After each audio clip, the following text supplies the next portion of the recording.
அண்ணாமலைக்கு சூழ்ச்சி செய்த எடப்பாடியார். ஓபிஎஸ்க்காக கூடவே நின்று அவரை உயர்த்திடணும், அவர் எப்படியாவது கூட்டணிகளை கொண்டு வரணும் அப்படின்னு கஷ்டப்பட்டு இருக்கிறாரு அண்ணாமலை. நயினார் செய்ய முடியாதத அண்ணாமலை சாதிச்சிட்டாரு அப்படின்னு எல்லாரும் தூக்கி கொண்டாடும் ஒரு விஷயமும் நயினார் எடப்பாடியார் இவங்களுடைய கூட்டணி அப்படிங்கிறத தாண்டி இவ்வளவு டெப்தான நண்பர்களானதற்கான பின்னணி என்ன, காரணம் என்ன அப்படின்னு பல விஷயங்களை பேசுவோம். அனைவருக்கும் வணக்கம். நீங்க பார்த்துட்டு இருக்கிறது கல்கனி நியூஸ். நான் தீபிகா. அண்ட் டீட்டெயிலா டெப்தா பேசுவோமா? ஸோ இப்போ ஸ்டார்டிங்ல இருந்து ஆரம்பிப்போம். அதிமுக அப்படிங்கிற இந்த ஒரு பெரும் மாபெரும் பிக்கஸ்ட் கட்சி என்ன பண்றாங்க, கூட்டணிக்குள்ள நாங்க வரவே மாட்டோம், நாங்களாம் வரமாட்டோம் அப்படின்னு சொல்லிட்டு பாஜகவை எதிர்த்து முற்றிலும் நீங்க எனக்கு வேண்டாம் அப்படின்னு சொன்ன நபர்கள் இன்னைய தேதிக்கு கூட்டணி அப்படின்னு சொல்லிட்டு இணையறாங்க.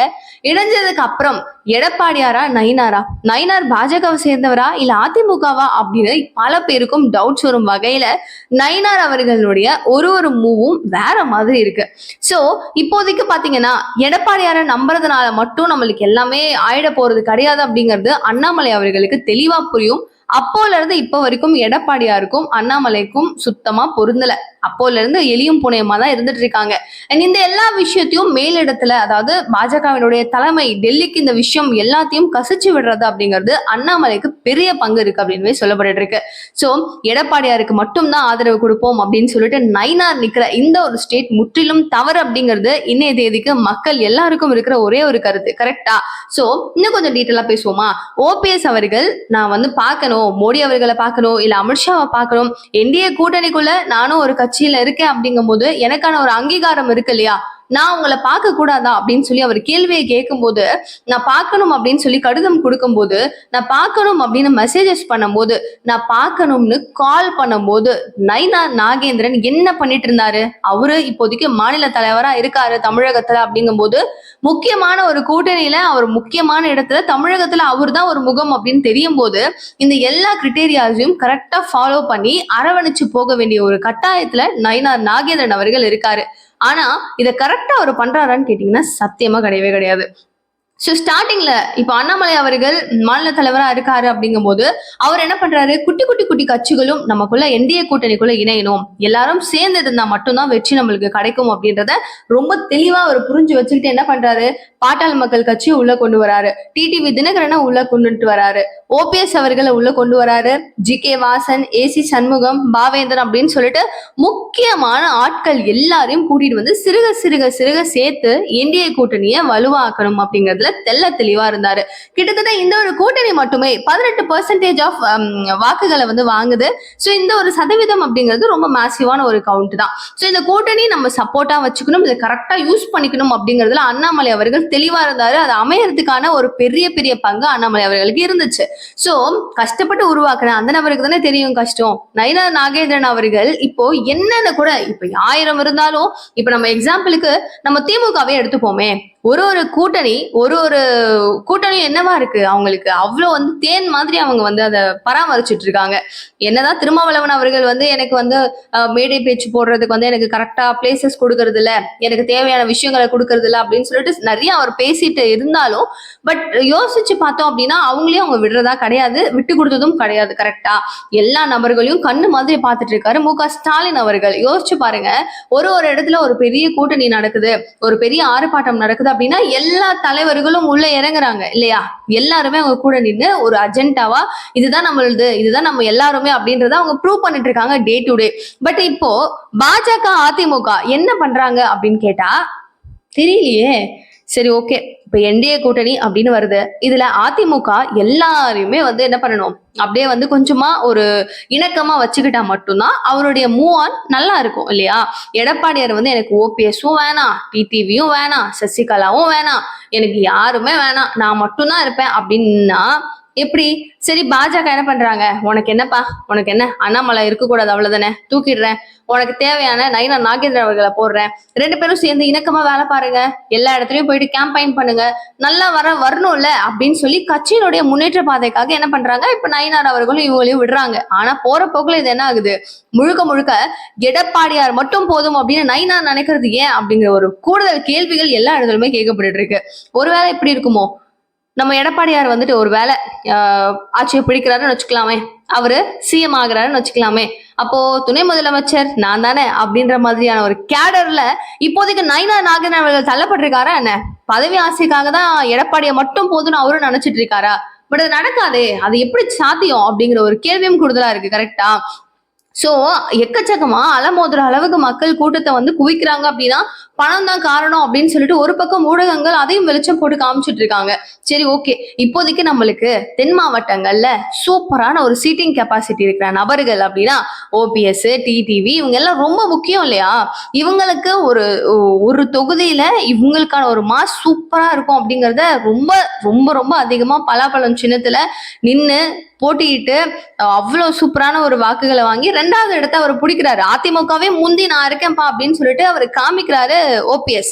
அப்போ ஓபிஎஸ் அங்க வந்து அவருடைய வாக்கு வங்கிகள் எவ்வளோ, அவருடைய செல்வாக்கு எவ்வளோ அப்படிங்கறது நிரூபிக்கிறாரு. அப்போ அவர் யாரு, அவர் என்னன்ற ஒரு கெப்பாசிட்டி நம்மளுக்கு புரியுது. அப்போ தெரிஞ்சும் என்டிஏ இழப்பதற்கான காரணம் என்ன? எடப்பாடியார நீங்க சப்போர்ட் பண்றீங்க, ரொம்ப சப்போர்ட் பண்றீங்க, எல்லாம் சரிதான்.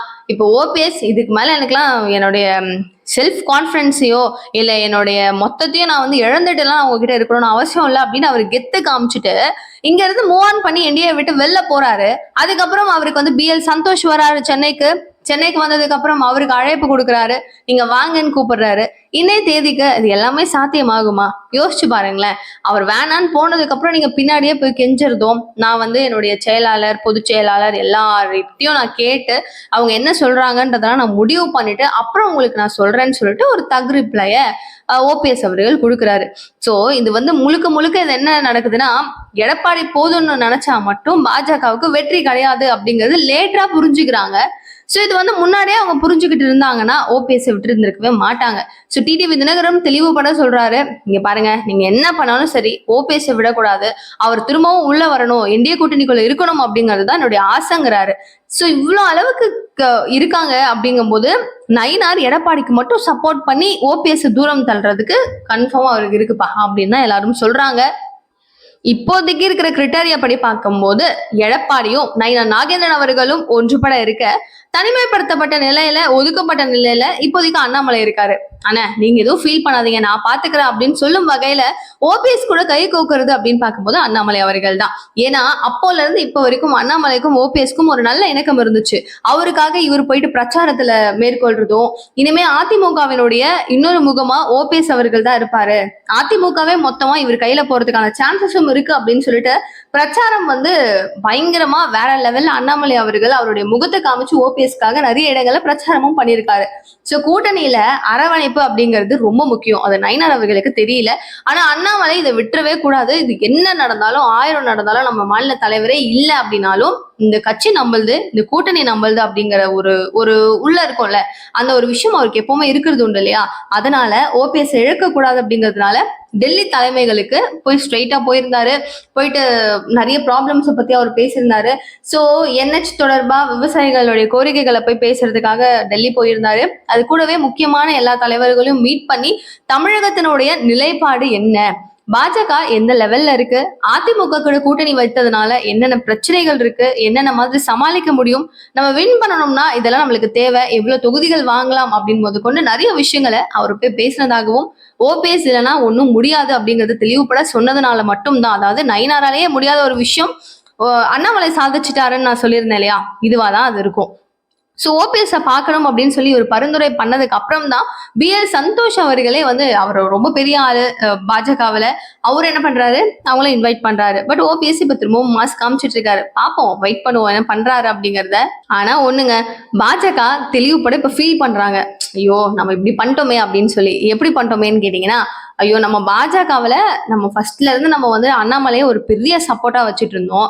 அண்ணாமலையால தான் வந்து 3% இருந்து 11% வரைக்கும் பாஜகவினுடைய வளர்ச்சி அப்படிங்கிறது தமிழகத்துல ஒரு வெற்றி பாதையை நோக்கி போயிட்டு இருக்கு. இந்த ஒரே ஒரு மனுஷனால இவ்வளவு பண்ண முடியும் அப்படிங்கும் போது மாநில தலைவரா பல மாநிலங்கள்ல இன்னும் தேர்வே பண்ணல. அப்படி இருக்கும் பட்சத்துல தமிழகத்துல மட்டும் நம்ம இவ்வளவு சீக்கிரமா அனௌன்ஸ் பண்ணி அண்ணாமலையை தூக்கிட்டு நயினாரை போட்டோமே. நயினார் வந்து இப்போ எடப்பாடியார் கூட க்ளோஸா இருக்கிறாரு, அவரை கையிலேயே வச்சுக்கணும் அப்படின்னு நினைக்கிறாரு, 2 பேரையும் மிஸ்யூஸ் பண்ணிடக்கூடாது, பத்திரமா வச்சுக்கணும்னு நினைக்கிறாரு. ஆனாலும் அரவணைப்பு அப்படிங்கிறது ஒரு கூட்டணி கட்சிக்குள்ள இன்னும் எல்லாரையுமே சமமா ட்ரீட் பண்ணணும் அப்படிங்கிறது இவரை மிஸ் பண்ணிடுறாரு அப்படிங்கிற ஒரு பெரிய மன அழுத்தம் வந்து பாத்தீங்க அப்படின்னா பாஜகவினுடைய மேலிடத்திற்கெல்லாம் இருக்கு அப்படின்னு தான் சொல்லப்படுது. லைக் அமித்ஷா அவர்களுக்கு, மோடி அவர்களுக்கு, எல்லாருக்குமே இருக்கு. அண்ட் அண்ணாமலைக்கு ஒரு நல்ல பதவி கொடுக்கணுமே அப்படிங்கிற ஒரு புத்துணர்ச்சியில் அவங்க இருக்காங்க அப்படின்னு சொல்லப்படுது. அண்ட் சீக்கிரமா கொடுத்துருவாங்க அப்படிங்கிற மாதிரியும் சொல்றாங்க. அது கொடுத்தா மட்டும்தான் அங்க நல்லா இருக்கும். பட் என்ன பண்ணுவாங்கன்றத பார்ப்போம். தேர்தல் ஆணையத்துக்கிட்ட இப்போதைக்கு வந்து இரட்டை இலை சின்னம் இருக்கு இல்லையா, அவங்க கிட்ட மாட்டிட்டு இருக்கிற காரணத்தினால இப்போ எடப்பாடியார் இன்னும் இணக்கமா நயனா நாகேந்திரன் அவர்கள்கிட்ட இருந்து எப்படியாவது வந்து உங்க மேலிடத்துக்கிட்ட சொல்லுங்க, தேர்தல் ஆணையத்துக்கிட்ட இருந்து எப்படியாவது இரட்டை இலை சின்னம் மட்டும் நம்மளுக்கு வந்துருச்சு அப்படின்னா நம்மளுக்குன்னு சில வாக்கு வங்கிகள் அதுக்குள்ள இருக்கு, நம்ம சூப்பரான ஒரு கெப்பாசிட்டியை வாங்கிடுவோம், நம்ம ஜெயிச்சிடலாமாரா, நீ அதை மட்டும் கேட்டு எப்படியாவது வாங்கு, உன் மேலிடத்துல கேளு அப்படிங்கிற ஒரு பிரஷரை பாத்தீங்க அப்படின்னா இபிஎஸ் நயினார் மேல போடுறாரு அப்படின்னு சொல்லப்படுது. அண்ட் நயினாருக்கு ஓபிஎஸ் கூட்டணிக்குள்ள வரணும் அப்படிங்கிறதுல பெரிய விருப்பமான்னு கேட்டீங்கன்னா இபிஎஸ்க்கு விருப்பம் இல்லை என்ற காரணத்தினால் நயினார் அவர்களுக்கு விருப்பம் இல்லை. ஒருவேளை எடப்பாடியார் ஓகே என்று சொன்னால் ஓகே என்று நயினாரும் சொல்லுவார் அப்படிங்கிற மாதிரிதான் யதார்த்தம், களத்தினுடைய யதார்த்தம் இருக்குங்க. சரி, இதுக்கு முன்னாடி நான் சொல்லியிருந்தேன், டெல்லி தலைமை என்ன பண்ணுது, ஐயோ நம்ம வந்து அண்ணாமலை மிஸ் பண்ணிட்டோமே, அவருக்கான பொறுப்புல வந்து இப்ப நயினாரை போட்ட உடனே வேற மாதிரி இது போதே, ஒன்னும் சரியில்லையே அப்படின்னு சொல்லி ஃபீல் பண்றாங்களே அப்படின்னு சொன்னிருந்தேன் இல்லையா. இதே ஃபீலிங் இப்ப எப்படி இருக்கு, எடப்பாடியார் கூட மட்டும் நம்ம வந்து வச்சது கொஞ்சம் தப்பா போச்சோ, இவர் எப்ப வேணா நம்ம கிட்ட இருந்து ஜர்க்கடிச்சு போறதுக்கு நிறைய சான்சஸ் இருக்கு. கூட்டணிக்குள்ளவே இருக்கிற டிடிவி தினகரன் கூட என்ன பண்றாரு, நீங்க வந்து எங்க எல்லாரையும் அரவணைச்சு போகணும் அப்படின்னு அவருமே சொல்றாரு. இவர் ஒருத்தவரால, யாரால, எடப்பாடியாரால மீதம் இருக்கிற எல்லா பேர்கிட்டயும் நம்ம வந்து கொஞ்சம் டிஸ்டன்ஸை மெயின்டைன் பண்ற மாதிரி இருக்கு.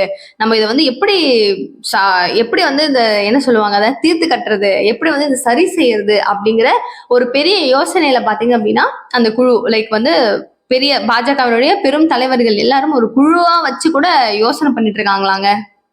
இபிஎஸ்க்கு வந்து செல்வாக்கு கிடையாது, ஓபிஎஸ்க்கு தான் செல்வாக்கு இருக்கு அப்படின்னு அண்ணாமலை அழுத்தமா சொல்றதும், டிடிவி தினகரனுக்கும் செல்வாக்கு இருக்கு, இவங்க எல்லாரையும் விட்டுட்டு எடப்பாடியார் யாரையுமே மதிக்காம நான் மட்டும்தான் போதும், நான் சுத்துவேன்ப்பா அப்படின்னு அவர் இருந்தாரு, சுற்றுப்பயணம் மேற்கொண்டுகிட்டே இருந்தாரு அப்படின்னா இவங்களுக்கான ஒரு அங்கீகாரம் என்ன, இவங்களுக்கான ஒரு மரியாதை என்ன, கூட்டணிக்குள்ள இருக்கிற தலைவர்கள் அப்படின்னு அவங்களுக்கான ஒரு பிராண்ட் என்ன, அது எதையுமே வந்து நம்ம எடப்பாடி ஈஸியா கோ வித் ஃப்ளோல விடக்கூடாது, கரெக்டான ஒரு கட்டமைப்புக்குள்ள கொண்டு வரணும் அப்படிங்கிறதுல இப்ப பாஜகவினுடைய மேலிடம் ரொம்ப அதிக அளவுல இருந்துட்டு இருக்காங்க. அண்ட் முக்கியமா முழுக்க ஓபிஎஸ் இல்லாம வெற்றி இல்லை அப்படிங்கறத அவங்க தெரிஞ்சுக்கிட்டாங்க அப்படின்னா அண்ணாமலையுடைய வேண்டுகோள் படி இப்ப BL சந்தோஷ் வந்து அழைப்பு கொடுத்திருந்தாரு. அண்ட் மோடி அவர்கள் இந்த மாசம் கடைசியில திரும்பவும் வந்துட்டு தமிழகம் வராரு. அண்ட் வந்தாரு அப்படின்னா அந்த நேரத்திலேயாவது ஓபிஎஸ் அவர்களை மீட் பண்ணாருன்னா அன்னைக்கு சூப்பரா இருக்கும். ஸோ எனக்கு தெரிஞ்சு ஓபிஎஸ் அவர்கள் BL சந்தோஷம் மீட் பண்ணிருக்கிறதுக்கான வாய்ப்புகள் கிடையாது. பிகாஸ் சின்ன குட்டி மீன் எல்லாம் பார்க்க கூடாது, பார்த்தா பெரிய மீனை தான் பார்க்கணும் அப்படிங்கிற ஒரு பெருத்த கணக்கோட தான் ஓபிஎஸ் அவர்கள் இருக்கிறாரு. ஸோ ஓபிஎஸ் அவர்கள் மோடி அவர்களை மீட் பண்ணதுக்கு அப்புறம் தான் அங்க வந்து ஒரு பெரிய கேம் சேஞ்சிங் மொமெண்டே நடக்கும் அப்படிங்கிறதும் எதிர்பார்க்கப்பட்டு இருக்கு. என்ன நடக்குதுன்னு பார்ப்போம். டீடைல் அண்ட் டெப்த் அனாலிசிஸ் எல்லாத்தையும் உங்க கூட வந்து நான் ஷேர் பண்ணிட்டு இருக்கேன். ஸோ மிஸ் பண்ணாம நிறைய அப்டேட்டும் எல்லா அரசியல் களத்துல நடந்துட்டு இருக்கிற விஷயங்களும் தெரிஞ்சுக்கணும்னு நீங்க நினைச்சீங்கன்னா நம்ம சேனலை சப்ஸ்கிரைப் பண்ணிக்கோங்க. நிகழ்கால நிகழ்வுகளுக்கு சேனலை சப்ஸ்கிரைப் பண்ணிக்கோங்க. Okay, thank you so much for வாட்சிங். பாய்.